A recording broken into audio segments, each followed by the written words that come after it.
I'm Lieutenant Colonel Ally James, 39, an Air Force officer who earned my rank the long way, from the flight line to command.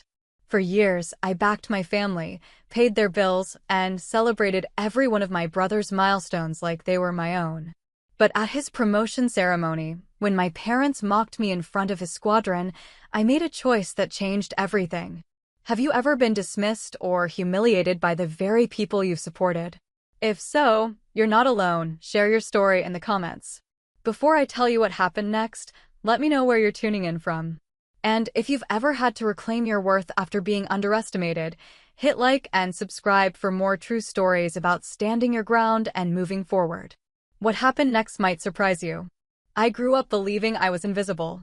Not literally, I showed up in photos, answered when called, took up space at the dinner table.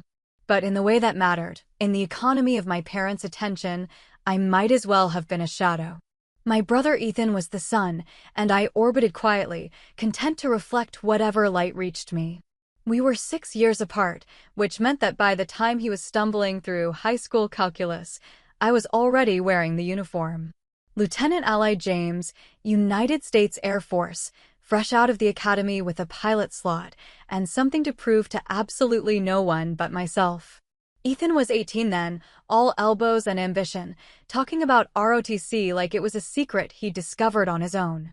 I remember sitting at the kitchen table during my leave, watching him fill out the application, our mother hovering behind him with the kind of focus she'd never brought to my own paperwork years earlier. "This is it," she kept saying. "This is his path." I didn't correct her. Didn't mention that I'd already walked a version of it, that I knew which forms mattered and which were just theater. I waited until she left the room, then leaned over and pointed to a section he'd missed. "Extracurriculars," I said. "They want to see leadership, not just participation." He looked up, surprised I was still there. "You think I should add the debate team?" "I think you should add anything where you made decisions that affected other people. That's what they're looking for." He nodded, wrote it down, didn't say thank you. That became the pattern. I'd come home between deployments, and there would be some new crisis, scholarship applications, flight school interviews, his roommate drama at the detachment. I'd offer advice, make calls to people I knew, once even drove 4 hours to help him move out of a lease that had gone sideways. He accepted it all with the casual assumption of someone who'd never had to ask twice. Our father liked to joke that Ethan had the right temperament for command, by which he meant Ethan was loud where I was measured, confident where I was careful. Dad had done a stint in the Army decades back, long enough to have opinions, but not long enough to understand how much the military had changed. He saw Ethan and saw himself. He saw me and saw an exception he couldn't quite categorize. I made captain at 26, right on schedule.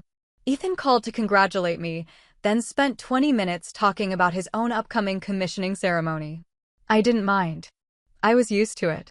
By then I'd logged hundreds of flight hours, including a deployment to Kandahar that I couldn't discuss in detail. I came back different, not broken, but recalibrated. I understood things about fear and leadership that I couldn't explain at a dinner table.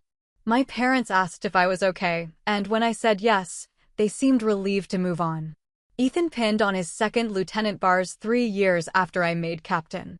I was stationed in Germany, so I watched the ceremony on a choppy video call, my mother's phone camera swinging wildly between Ethan's face and the crowd. She cried. My father saluted, even though he'd been out for decades, and it wasn't quite appropriate. Ethan stood there, grinning, 22 years old and certain the world was about to open up for him. And it did. He got a decent assignment, flew training missions, networked with the right people. When he called, it was always to update me on his progress, sometimes to ask for advice that he'd repackage as his own insight later. I didn't call him on it. What would have been the point? I transferred to operations after my 3rd deployment. It wasn't a demotion, though my parents seemed to think it was. "So you're not flying anymore?" my mother asked, her voice careful. "I'm managing the people who fly," I said. "It's a different kind of responsibility." "But you loved flying." "I still do. This is how I serve now." She didn't understand, and I didn't push it. My father was more blunt. "Sounds like a desk job," he said. "Sounds like you're stepping back." I could have explained that operational command at this level meant coordinating missions across multiple airframes, managing personnel, making decisions that affected hundreds of lives. I could have told him about the medevac escort I'd flown in Helmand Province, the one that had gone sideways in ways I still couldn't discuss because half of it was classified. Instead, I said, "It's where they need me," and let it drop. Ethan made first lieutenant, then captain. He called less often, but when he did, there was a new edge to his voice. Confidence shading into condescension. "You should have stayed in the cockpit if you wanted to stay relevant," he said once, laughing like it was a joke. I was a major by then, running a joint training wing with 300 personnel under my purview. I didn't bother correcting him. Around that time, he started talking about his new commanding officer, Major David Hale. "He's the real deal," Ethan said. "Flew combat missions in Afghanistan, got a Bronze Star, knows everybody. He's the kind of officer I want to be." I didn't recognize the name, but that wasn't unusual. The Air Force is large, and my deployments had been years earlier. I was glad Ethan had a good mentor. He needed one.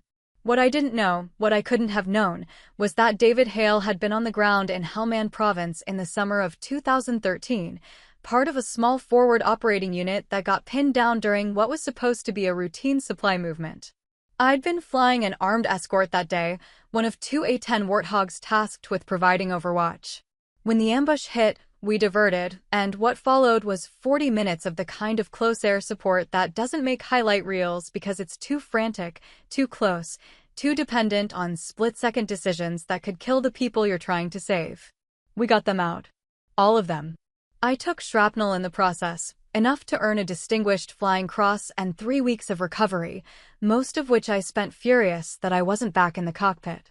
The citation was classified for years because of the mission details, and by the time it was declassified, I was in a different career phase. I didn't talk about it.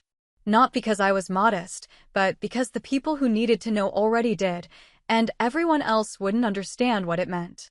Ethan never asked about my deployments. Not really. He'd say, "So what was Afghanistan like?" and then check his phone before I could answer. My parents were the same. They wanted the headline version, the thing they could mention to their friends. "Our daughter served overseas." It sounded good. It didn't require details. So when Ethan's promotion to captain came through and my parents started planning a family gathering to celebrate, I didn't expect anything different. I was lieutenant colonel by then, stationed 2 states away, running operations for a wing that had just earned top marks in a readiness inspection. I should have been busy. But he was my brother, and despite everything, I wanted to be there. I requested leave, booked a flight, pressed my service dress blues, and drove 3 hours to the base where his ceremony would be held. I arrived early, checked in at the gate, and parked near the building where they'd set up the reception. The ceremony itself was fine. Ethan stood at attention while his squadron commander read the orders, pinned on the new rank, shook his hand. He looked sharp, composed, every inch the officer my parents had always wanted. They sat in the front row, beaming. The reception was held in a wood-paneled room that smelled like floor polish and coffee that had been sitting too long. There were maybe 40 people, squadron mates, a few family friends, some junior officers who were there because attendance was expected. I stood near the back in my service dress, the lieutenant colonel insignia on my shoulders visible, but apparently not interesting enough for anyone to notice. My mother found me first, kissed my cheek, told me I looked thin. "You're working too hard," she said. "You need to take care of yourself." "I'm fine, Mom." "Are you eating enough?" "You know how you get when you're stressed." I assured her I was eating, sleeping, functioning like a normal human being. She patted my arm and drifted back toward my father, who was holding court near the refreshments table. Ethan was surrounded by well-wishers, shaking hands, laughing at jokes I couldn't hear. He saw me and waved, a quick acknowledgement that didn't invite approach. I waved back and stayed where I was. Someone had set up a small table with a cake that read, "Congratulations, Captain James," in blue icing. My mother positioned herself next to it, holding a plastic cup of punch like it was champagne. She raised it high, waiting for the room to quiet. "I just want to say a few words," she announced. The conversations dimmed. People turned. We are so proud of Ethan. He's worked so hard to get here, and we always knew he was destined for great things. To our hero. She pointed at Ethan, her smile wide and unshakable. My father stepped forward, grinning. That's right. Our son, the officer. Finally someone in this family doing something useful. He looked at me when he said it. Not a glance, not an accident. A deliberate look, paired with a laugh that suggested he was joking but wasn't. The room chuckled, uncomfortable but compliant. I felt my spine straighten, an autonomic response. My face stayed neutral. I'd trained for worse than this. Ethan looked down, maybe embarrassed, maybe just avoiding eye contact. My mother sipped her punch, oblivious or uncaring. The moment stretched. Then the door opened. Major David Hale walked in, still in his flight suit, carrying a small wooden plaque under one arm. He was maybe 35, compact and precise, the kind of officer who looked like he'd been genetically engineered for competence. He scanned the room, nodded at a few people, then his eyes landed on me. He stopped. His expression shifted recognition, confusion, something close to shock. He walked toward me, weaving through the crowd with the single-mindedness of someone on a mission. People stepped aside. My father was mid-sentence, saying something about Ethan's next assignment, when Hale stopped directly in front of me. The room went quiet. "Ma'am," he said. His voice wasn't loud, but it carried. "You're the one from Hellman?" I blinked. It took a second to place him, thinner than, younger, caked in dust and blood that wasn't his. Forward Operating Base Murphy. The supply convoy. The ambush. "Major Hale," I said. "It's good to see you." He didn't smile. He came to attention, sharp and formal, and saluted. "Ma'am, it's an honor." I returned the salute, automatic, professional. He held it a beat longer than necessary, his eyes locked on mine, and I realized he wasn't just acknowledging me. He was making a point. The room was silent now, the kind of silence that has weight. My father's mouth hung open. My mother looked between us, confused. Ethan stood frozen near the cake, his new rank still shiny and unfamiliar on his shoulders. Hale lowered his salute, stepped back, and turned to Ethan. "Captain James, congratulations on your promotion. Your sister is a hell of an officer. I hope you know that." Ethan nodded, mute. Hale handed him the plaque, shook his hand, and turned back to me. "I didn't know you were here, ma'am. If I'd known, I would have made sure you were properly recognized." "That's not necessary," I said. "It is," he said. "But I understand if you prefer it this way." He nodded once more, then walked to the refreshments table, poured himself a cup of coffee, and started talking to one of the other officers like nothing had happened.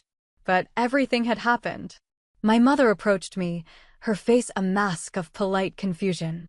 "What was that about?" "We served together," I said. "In Afghanistan." "Oh. Well, that's nice." She didn't ask for details. My father was less diplomatic. He cornered me near the door, his voice low. "You never mentioned you knew a CO. It didn't come up. You could have said something. Made it a bigger deal." I looked at him, this man who'd spent my entire adulthood dismissing my career as either reckless or irrelevant, and felt nothing but tired. "I don't make things a bigger deal than they are," I said. "I just do the job." He frowned, started to say something else, then thought better of it. Ethan found me as I was leaving. "Hey," he said. "Wait." I stopped. He looked uncomfortable, hands shoved in his pockets, eyes anywhere but on me. "Why didn't you say you were in Hellman? You never asked." "I didn't know it was important." "It wasn't. Not to you." He flinched. "That's not fair. Isn't it?" I kept my voice even. "Ethan, I've been in for 17 years. I've deployed 4 times. I've held commands, run operations, made decisions that kept people alive. And not once have you asked me what any of that was like. So no, I didn't bring up Hellman, because I didn't think you'd care." He opened his mouth, closed it, tried again. "I care. You care now. Because someone you respect made it matter. That's different." I didn't wait for a response. I walked to my car, got in, and drove back to my hotel. My phone buzzed twice, once from my mother, once from Ethan. I didn't check the messages until the next morning. "Mom, that was awkward. You could have handled it better." Ethan, I'm sorry. I didn't mean for it to go like that. I deleted both. I flew back to my duty station the next day, 1,300 hours wheels up, the kind of flight where you stare out the window and think about nothing in particular.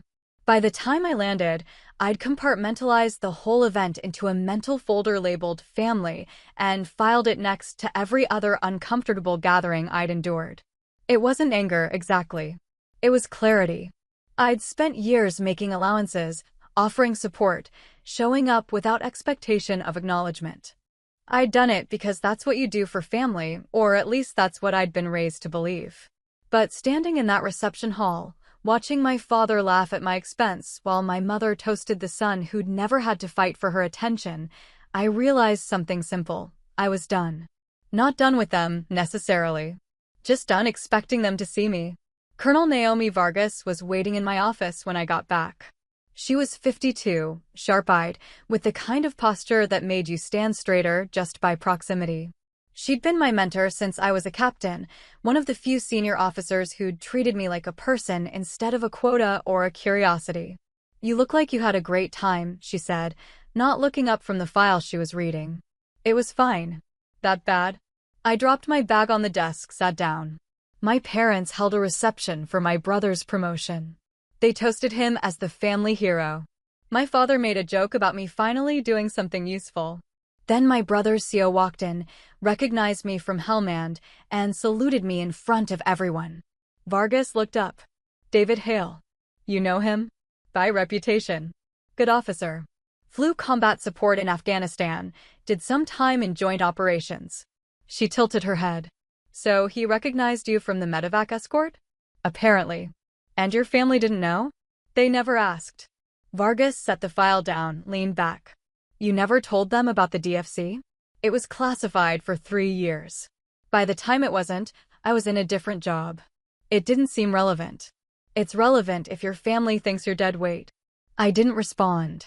Vargas studied me for a moment, then sighed. "Ally, you're one of the best officers I've worked with. You're precise, strategic, and you don't let ego cloud your judgment. But you have a blind spot when it comes to your family." "I know." "Do you?" "Because from where I'm sitting, you keep giving them chances to see you, and they keep choosing not to.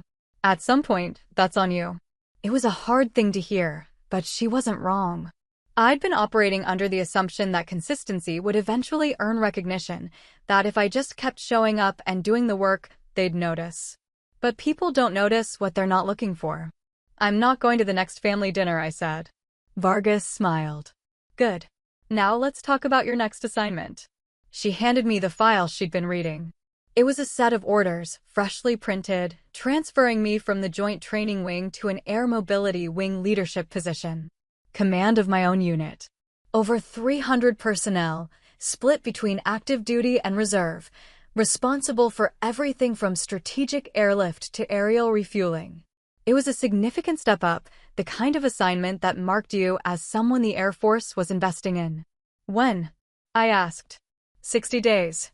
You'll take command in a formal ceremony at McGuire. They want you there by mid-November." I looked at the orders, then at Vargas. "You recommended me for this." "I did. You've earned it." I nodded slowly, feeling the weight of it settle. This was what mattered. Not my parents' approval, not Ethan's belated recognition. This. The mission. The people under my command. The work. "Thank you, ma'am." "Don't thank me. Just don't screw it up." She stood, straightened her uniform. "And Ally?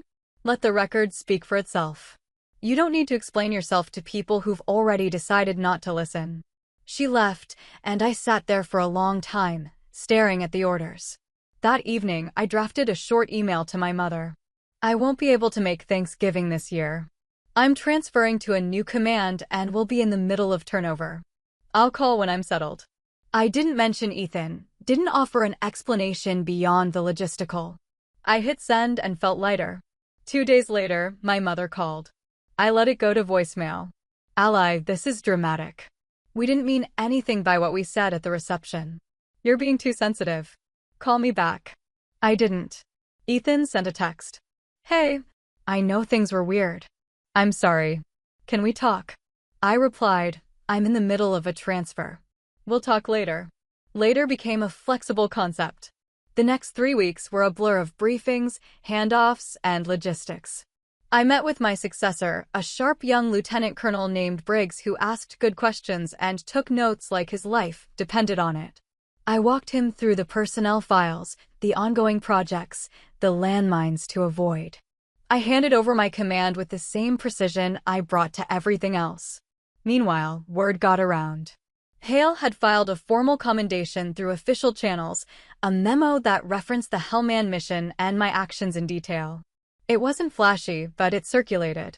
People I hadn't spoken to in years sent congratulations. A few junior officers who'd heard the story approached me in the halls, asking questions I deflected politely.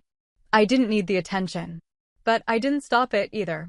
My parents heard about the transfer through someone else, an old family friend whose son served in the Air Force and happened to see the announcement.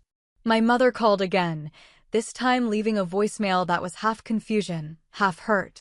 "Why didn't you tell us you were taking a new command? We had to hear it from the Robinsons. This is a big deal, ally. You should have said something." I listened to the voicemail twice, then deleted it. Ethan tried harder. He called, texted, even sent an email with the subject line, "Can we please talk?" I responded once, "I'm not angry. I'm just busy. We'll catch up when things settle." It was true mostly. I wasn't angry. I was just done investing energy in people who didn't invest back. The change of command ceremony at McGuire was held on a cold morning in mid-November. The sky was gray, the wind sharp enough to cut through dress blues. I stood on the platform next to the outgoing commander, a colonel named Patterson who'd held the position for 3 years and looked ready to retire. Vargas was there, representing the higher command. A few hundred personnel stood in formation, faces young and old, all watching. The ceremony itself was ritual. Orders read, guidon passed, salutes exchanged. I gave a short speech, no grand promises, no inspirational platitudes. Just a clear statement of expectations. We exist to move people and equipment where they need to be, when they need to be there. That's the mission. Everything else is secondary. I expect professionalism, accountability, and respect for the people you work with. In return, I'll fight for the resources you need to do the job right. Let's get to work. Patterson handed me the guidon, the flag heavy and familiar in my hand. Vargas saluted, I returned it, and it was done.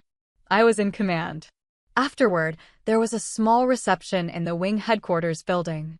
Junior officers introduced themselves, senior NCOs sized me up, and I shook hands until my wrist ached.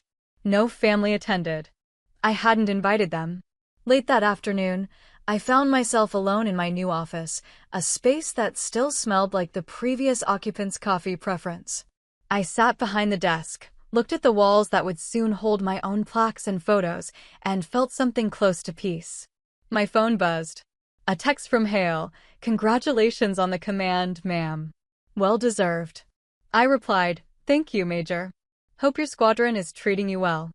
A pause, then, "They are. Captain James is learning. Slowly, but he's learning." I smiled at that. Another text came through, this time from an unknown number. "This is Lieutenant Sullivan, ma'am. I'm assigned to your wing. Looking forward to serving under your command." I replied, "Welcome aboard, Lieutenant. Let's make it count."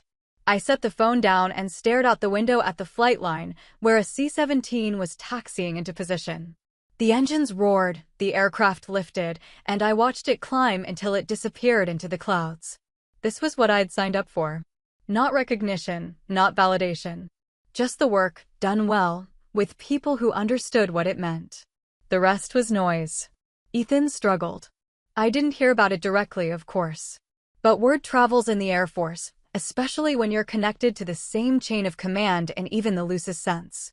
Hale remained his commanding officer, and Hale was the kind of leader who didn't tolerate mediocrity. 6 weeks after I took command at McGuire, I ran into a pilot from Ethan's squadron at a joint readiness conference in Virginia. We were standing in line for coffee during a break, and she recognized my name. "You're Captain James's sister?" Lieutenant Commander Roth asked. She was Navy, assigned to a joint evaluation team, mid-40s with the kind of weathered competence that comes from decades at sea. "I am," I said. "How's he doing?" She hesitated, which told me everything.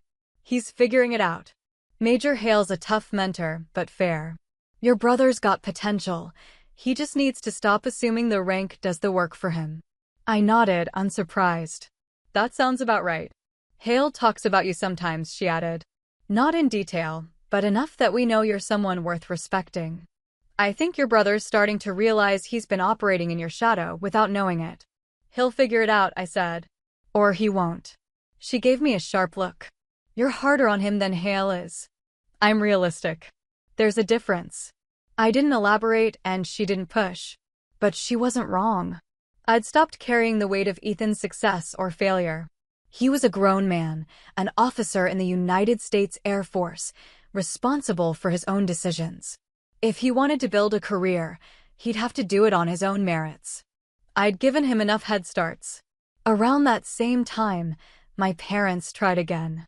My father called from a number I didn't recognize, so I answered without thinking. Ally, it's Dad. I almost hung up. Hi.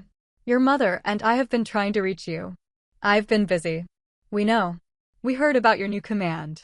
That's a big deal. It is. A pause. He was waiting for me to fill the silence, to make it easy for him. I didn't. Finally, he said, we'd like to come visit. See where you're stationed, maybe take you to dinner. That's not necessary. It's not about necessary. We're your parents. And I'm your daughter, who you dismissed in front of a room full of people because I wasn't the child you wanted me to be. The words came out calm, factual. Not angry, just true. He sputtered. That was a joke, Ally. You're being too sensitive. Maybe. Or maybe you've been dismissive for so long you don't recognize it anymore. We're proud of you, he said, and it sounded hollow. Are you? Or are you embarrassed that you didn't realize what I'd accomplished until someone else pointed it out? Silence. I'm not angry, I continued. But I'm also not going to pretend the last 20 years didn't happen. You have my email. If you want to rebuild, start there. With honesty. Not with visits and dinners that pretend everything's fine. I hung up before he could respond. My hands were steady. Later that evening, I got an email from my mother. It was 3 paragraphs long, full of justifications and deflections, ending with, "We just want to be a family again." I read it twice, then filed it away without responding. Colonel Vargas visited McGuire in early December, part of a routine inspection tour. She found me in the operations center, reviewing a fuel logistics report that didn't add up. You look busy, she said. Always. She pulled up a chair. I heard your wing earned top readiness scores for the quarter. We did. Command suits you. I looked up. It's what I was trained for. It's more than that. You're not just managing. You're leading. There's a difference. I set the report aside. What brings you here, ma'am? I doubt it's just to compliment my readiness scores. She smiled. I wanted to see how you're settling in. And to check that you're not drowning in family drama. I'm not. I've set boundaries. Good. She stood, walked to the window overlooking the flight line. You know, I've watched a lot of officers burn out trying to prove themselves to people who'll never appreciate them. The best ones learn to let that go. The mediocre ones keep chasing it until it destroys them. Which one am I? You're the one who stopped chasing. She turned back. That memo Hale filed? It's made its way through the channels. People know who you are now. Not because you demanded it, but because the record finally caught up. I nodded slowly. And my family? They'll either come around or they won't. Either way, it's not your problem anymore. She was right. It wasn't. That night, I sat in my office after most of the wing had gone home and drafted a short email to Lieutenant Mark Sullivan, one of the young officers who'd reached out when I first took command. He'd asked for mentorship, and I'd agreed to a monthly check-in. Lieutenant Sullivan, let's talk about leadership. Not the kind they teach in textbooks, but the kind you live. First rule, let your record outlast their opinions. People will doubt you. They'll dismiss you, underestimate you, try to take credit for your work. Let them. Your job isn't to fight for recognition. It's to do the work so well that recognition becomes inevitable. Second rule, choose your battles. Not everything deserves a response. Some things you let slide because they're not worth your energy. Others you confront because staying silent would compromise your integrity. Learn the difference. Third rule, Take care of your people. They're not tools. They're human beings with families and fears and futures. If you remember that, they'll follow you anywhere. Looking forward to our next conversation. Respectfully, Colonel James. I hit send and felt something shift. This was how I'd move forward. Not by convincing my family I was worth their respect, but by shaping the next generation of officers who'd never have to. A week later, Hale sent a brief email. Colonel, I'm forwarding you an after-action report from a joint training exercise. Captain James performed well. Thought you'd want to know. Attached was a 3-page assessment. Ethan had led a flight coordination during a simulated combat scenario and, according to Hale, demonstrated improved judgment and communication under pressure. It was progress. Small, but real. I replied, "Thank you, Major. I appreciate the update." I didn't forward it to my parents. They'd hear about it if Ethan wanted them to. As for me, I had a wing to run. The next 18 months passed quickly. My wing ran operations across 3 continents, logged over 10,000 flight hours, and maintained a safety record that made the higher-ups take notice. I mentored junior officers, mediated conflicts, allocated resources, and occasionally flew as a mission observer to stay sharp. I was good at my job. I knew it, my people knew it, and eventually, the promotion board knew it too. In March, I received word that I'd been selected for promotion to colonel. Oh, 6.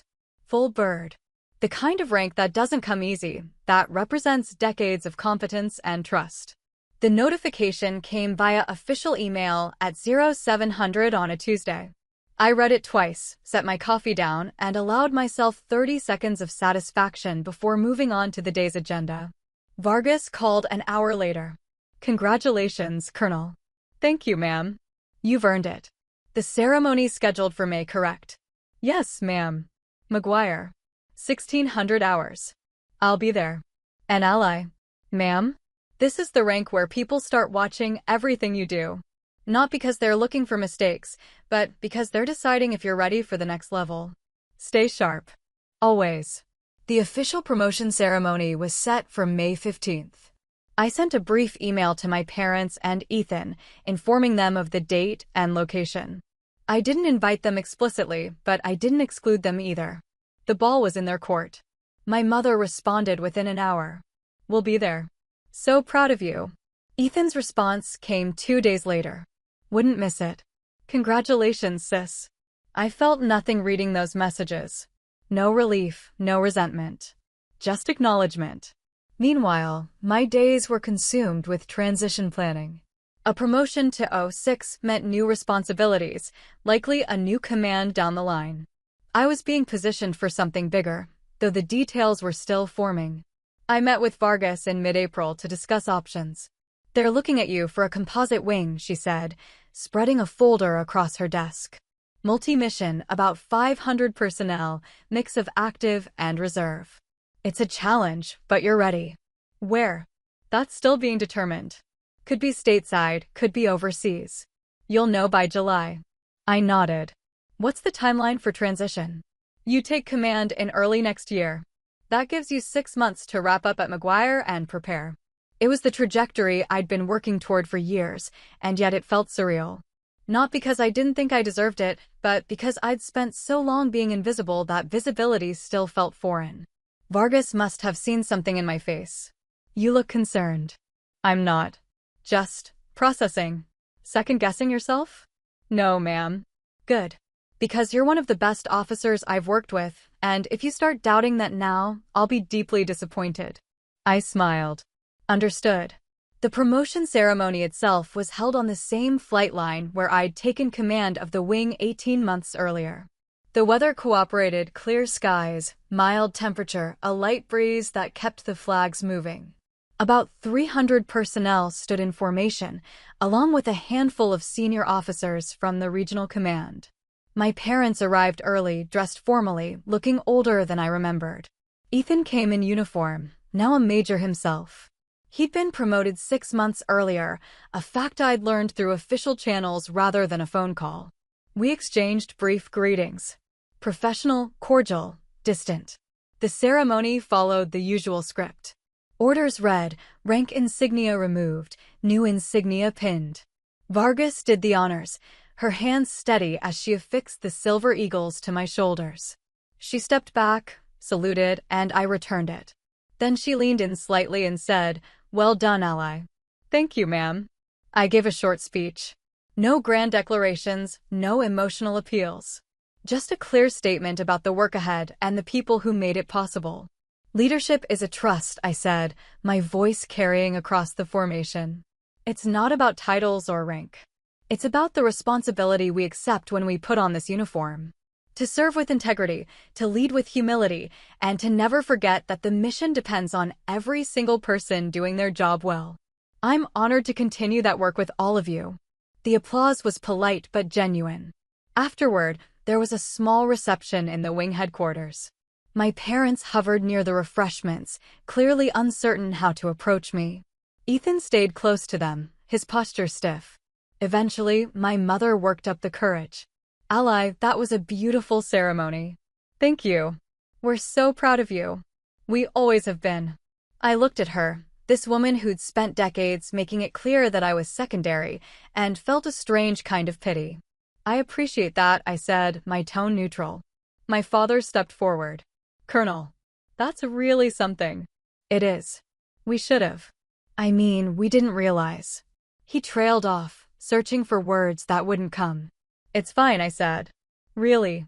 Ethan cleared his throat. "Can we talk? Privately?" I glanced at my watch. "I have about 10 minutes before I need to get back." We stepped outside, walking toward the edge of the flight line where the noise of the reception faded. He looked uncomfortable, hands in his pockets, eyes on the ground. "I owe you an apology," he said finally. "You've said that before." "I know. But I mean it this time." He looked up.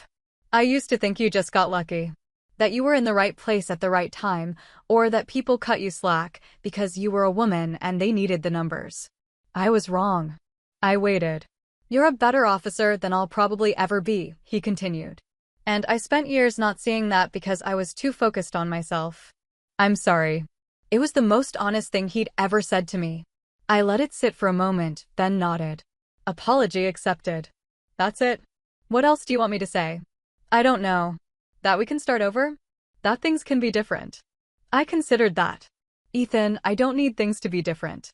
I need them to be honest. If you want a relationship, it has to be built on who we actually are, not who Mom and Dad wanted us to be. Can you do that?" He nodded slowly. "I can try. Then we'll see." I checked my watch. "I need to get back." He saluted, a gesture that felt more genuine than any of our previous interactions.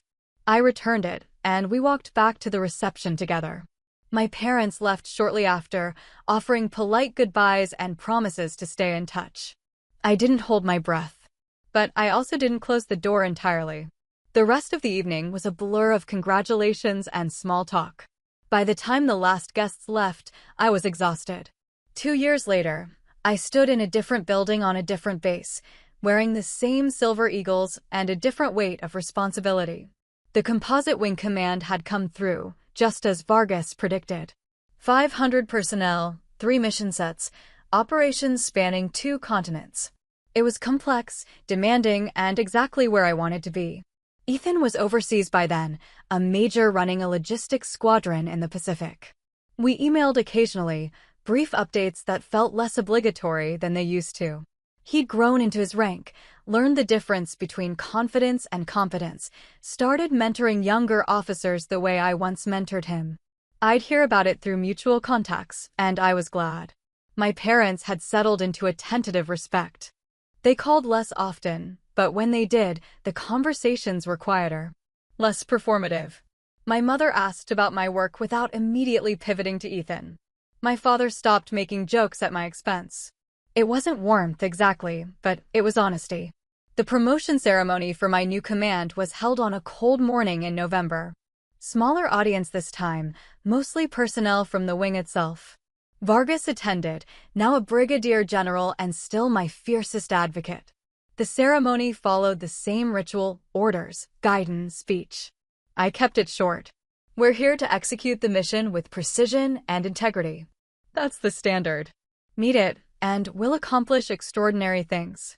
Fall short, and we'll fix it together. Let's get to work. Afterward, as people filtered out, Ethan appeared. I hadn't expected him. He was supposed to be deployed, but there he was, in his service dress, looking older and more grounded than I remembered. "Surprise," he said. "What are you doing here?" "Mid-tour leave. I timed it so I could be here." He stepped closer, came to attention, and saluted. Not the casual acknowledgement we'd exchanged at my last ceremony, but a full, formal salute. The kind you give a superior officer you genuinely respect. I returned it, surprised by the tightness in my chest. He lowered his hand. "I wanted to be here. To see this. Because you deserve to have family who shows up." "Thank you," I said quietly. "I mean it, ally. I know I was late figuring it out, but I see you now. And I'm proud to be your brother." It was enough. Not perfect, not erasing years of dismissal, but enough. We stood there for a moment, two officers on a cold flight line, and I realized that this small, honest acknowledgement was more valuable than any ceremony. My parents arrived late, slipping into the back of the room just as the reception started. They didn't make a scene, didn't demand attention. They simply stood there, watching, and when I caught my mother's eye, she nodded. A small gesture, but deliberate. I nodded back. That evening, after everyone had left, I sat in my new office and stared out at the flight line. A C-17 was taxiing for departure, engines roaring, lights cutting through the dusk. Vargas's words from years earlier echoed, "Let the record speak for itself." It had. Not loudly, not with fanfare, but steadily, undeniably. The missions flown, the people led, the decisions made under pressure. The record was there, and it outlasted every dismissal, every joke, every moment I'd been invisible. Recognition, I'd learned, wasn't a reward. It was a record finally catching up. And sometimes, if you were patient, the people who mattered most would catch up too. I stood, straightened my uniform, and walked out into the night. There was work to do, and I was exactly where I needed to be. Respect, once demanded, fades. Earned, it stays. I left the ceremony early, as I always did. Not out of rudeness, but because the work didn't stop for celebrations. There was a readiness briefing at 0600 the next morning, a personnel issue that needed resolution, and a budget reconciliation that had been sitting on my desk for 3 days. The rank on my shoulders didn't change the fundamentals. People still needed leadership, aircraft still needed maintenance, missions still needed execution. Ethan caught up with me in the parking lot. "You're leaving already?" "I have work." "It's your promotion ceremony. You're allowed to enjoy it." I unlocked my car, tossed my cover onto the passenger seat. I did enjoy it. Now I'm going back to the office. He leaned against the door frame, preventing me from closing it. "Can I ask you something?" "You're going to anyway. Do you ever regret it?" "The sacrifices, the missed family stuff, all the years you spent proving yourself to people who didn't notice." I looked at him, this man who'd once been a boy I'd helped through calculus, and felt the distance between who we'd been and who we'd become. "No," I said simply. Because I wasn't proving myself to them. I was building something that mattered. What about now? Now that they see you. Now it's just facts. They can accept them or not. Either way, I have a wing to run. He stepped back, letting me close the door. Through the window, I saw him shake his head, half smiling. "You're the toughest person I know. I'm just clear about what matters." I drove back to the base, checked in with the night operations desk, and spent 2 hours reviewing the next week's flight schedule. By the time I left, it was past 2200 hours. The base was quiet, most personnel either home or in the barracks. I walked to my quarters, the air cold enough to see my breath. Inside, I changed into civilian clothes, made tea, and sat at the small desk where I kept my personal files. There was a folder I rarely opened, filled with commendations and citations accumulated over 2 decades. The Distinguished Flying Cross from Helmand. The Meritorious Service Medal from my first command. Letters of appreciation from units I'd supported, personnel I'd mentored, missions that had gone right because someone made the hard call at the right time. I pulled out the DFC citation and read it again, not out of pride, but curiosity. The language was bureaucratic, clinical, for extraordinary achievement while participating in aerial flight.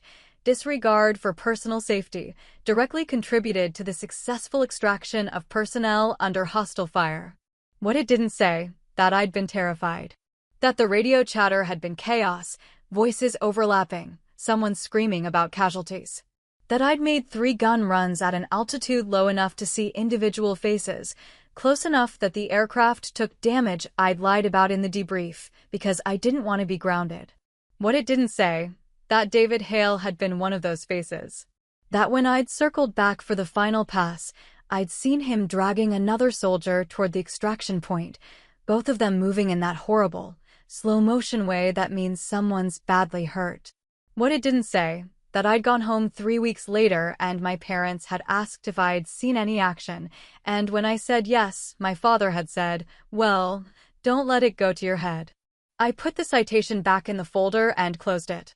The record was there. That was enough.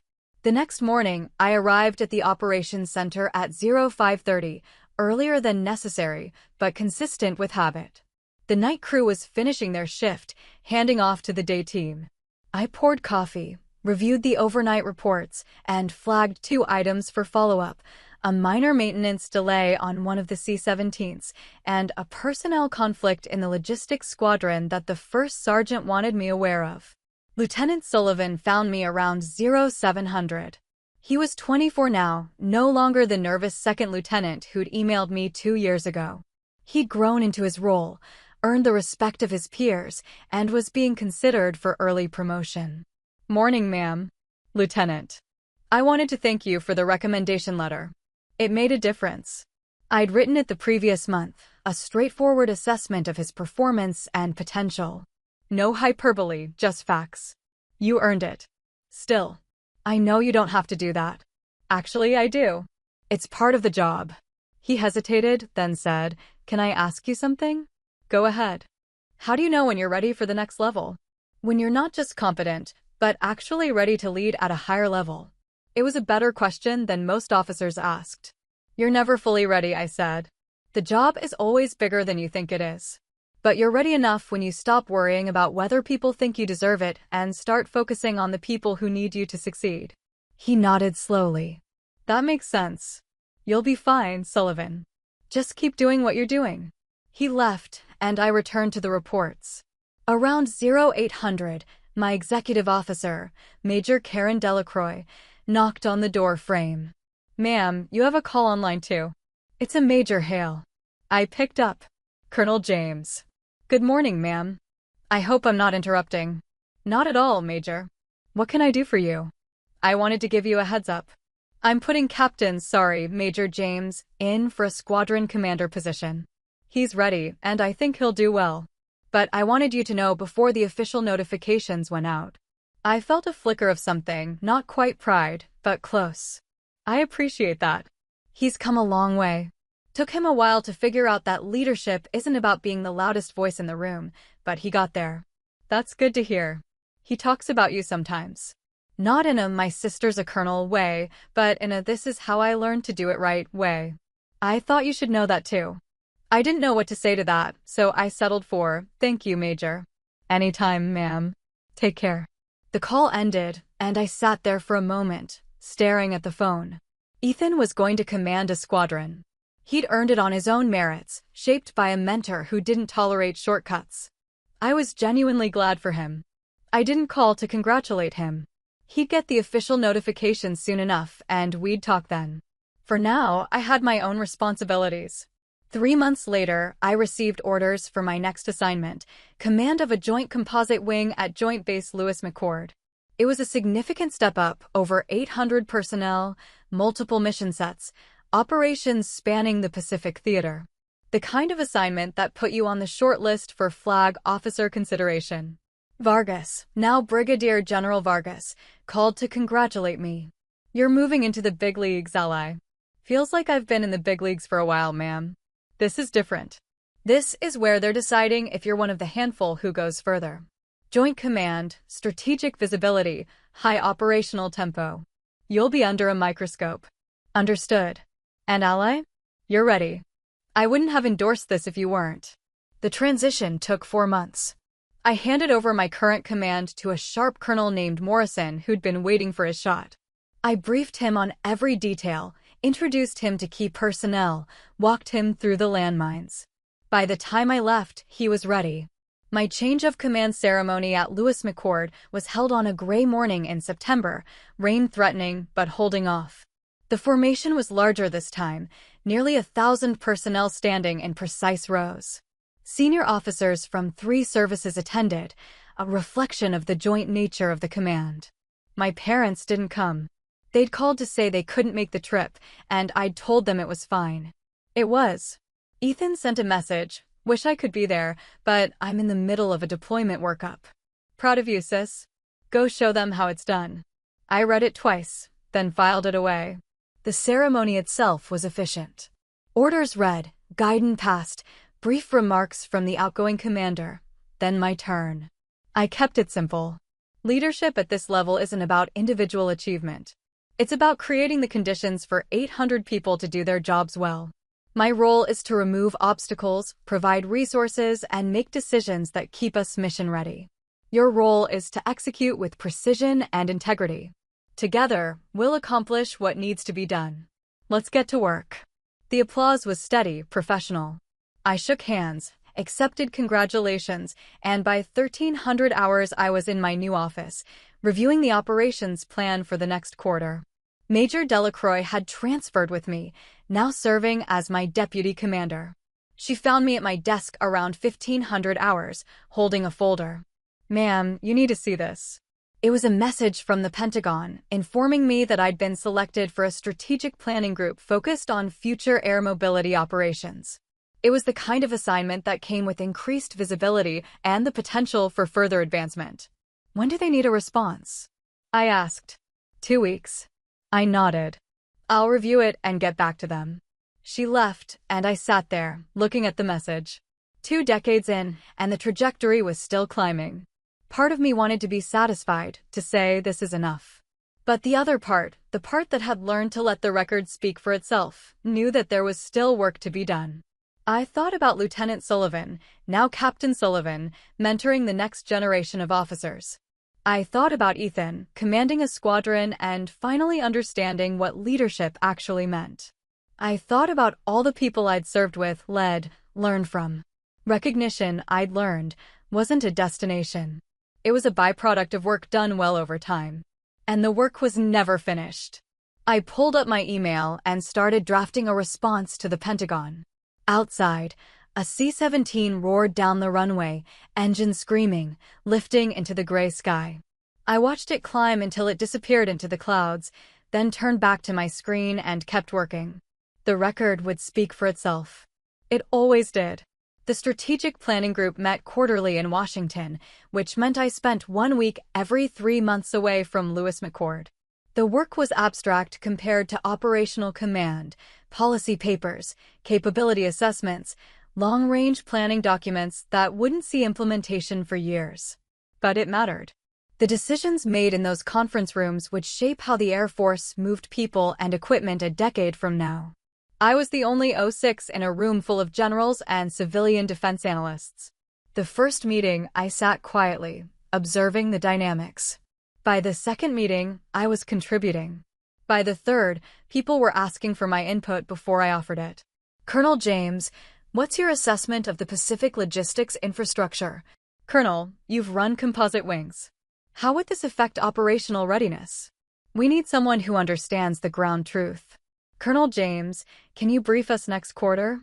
I said yes to all of it. Not because I was ambitious, but because the work needed to be done right. Between meetings, I ran my wing. We executed missions across the Pacific, humanitarian relief in the Philippines after a typhoon, routine supply runs to Guam and Okinawa, support for joint exercises with South Korea and Japan. My personnel were good, professionals who took pride in their work. I made it a point to know their names, their career goals, the problems that kept them up at night. One afternoon, I was walking through the maintenance hangar when a senior airman stopped me. Young, maybe 23, with grease-stained hands and uncertain eyes. Ma'am, can I ask you something? Go ahead, airman. How do you know if you're good enough? Like, really good enough to keep doing this? I studied him. You worried about your performance? Not exactly. I see people who seem so confident, like they know they belong here. And I keep waiting to feel that way. What's your name? Senior Airman Marcus Webb, ma'am. How long have you been working on these aircraft, Webb? 3 years, ma'am. Any major incidents? Failed inspections? No, ma'am. My record's clean. Then you're good enough. Confidence comes later. Competence comes first. Keep doing the work, and eventually you'll stop questioning whether you belong. He nodded slowly. Thank you, ma'am. I started to walk away, then turned back. Webb, the people who seem most confident? Half of them are faking it. The difference is they don't let the doubt stop them from doing the job. Neither should you. He smiled, a quick flash of relief. Yes, ma'am. I thought about that conversation for days afterward. How much of my career had been doing the work despite doubt, despite dismissal, despite the quiet voice that said I wasn't enough. And how eventually, the work itself had become the answer. Ethan took command of his squadron in December.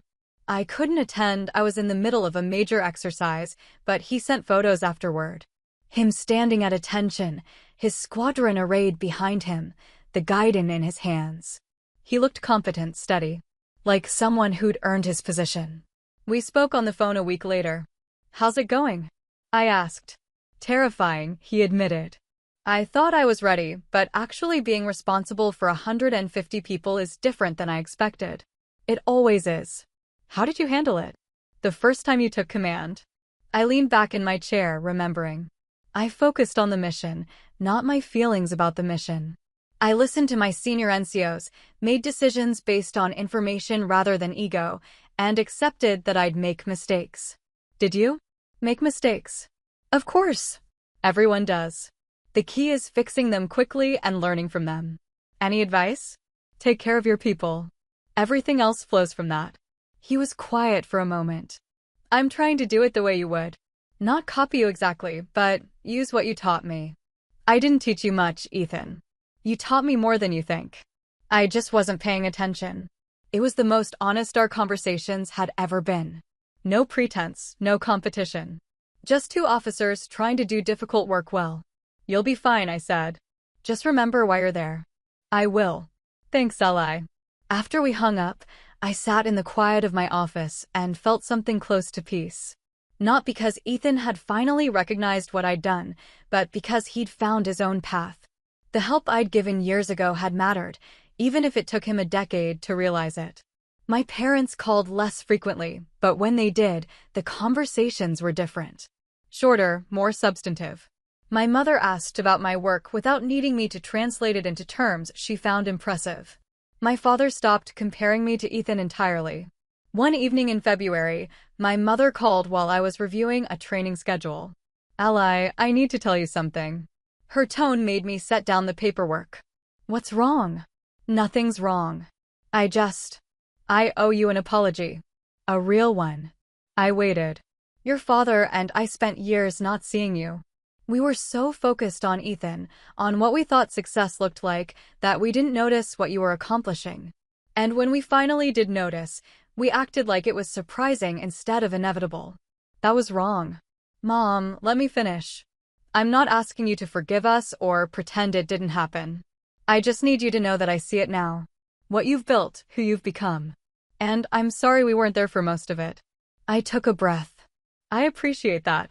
Are we okay? You and me. We're honest. That's better than okay. She laughed, a soft, sad sound. You always were the smartest one in the family. I learned from good teachers. Just not the ones you expected. We talked for a few more minutes, surface-level updates about her garden and my father's health. When we hung up, I felt lighter. Not because the past had changed, but because we'd finally acknowledged it. In March, I briefed the strategic planning group on Pacific logistics challenges. I'd spent 6 weeks preparing, compiling data from my own operations and coordinating with other commands. The brief was 30 slides, dense with information, focused on capability gaps and potential solutions. I delivered it in 20 minutes, then opened for questions. They came fast, pointed, technical, sometimes challenging. I answered each one directly, no hedging, no corporate speak. When I didn't know something, I said so and offered to follow up. Afterward, a 2-star general approached me. Major General Patricia Keene, head of Air Mobility Command's Strategic Planning Division. That was excellent, Colonel. Thank you, ma'am. I mean it. You didn't just identify problems, you brought solutions. That's rare at this level. I've had good mentors. She smiled. Naomi Vargas speaks highly of you. General Vargas has been instrumental in my career. She thinks you're ready for your star. I blinked, momentarily thrown. A star. Brigadier General. Oh, 7. I appreciate her confidence, ma'am. Do you think you're ready? I considered the question carefully. I think I'm ready to serve at whatever level I'm needed. Good answer. She handed me her card. We'll be watching your career, Colonel. Keep doing what you're doing. She walked away, and I stood there in the empty conference room, holding a business card that felt heavier than it should. A star. I'd never let myself think that far ahead. I'd focused on the job in front of me, the people under my command, the mission at hand. But somewhere along the way, without trying, I'd built a record that suggested I could go further. I thought about Lieutenant Colonel Ally James from 20 years ago, fresh out of the cockpit and trying to figure out how to lead people who didn't think she belonged.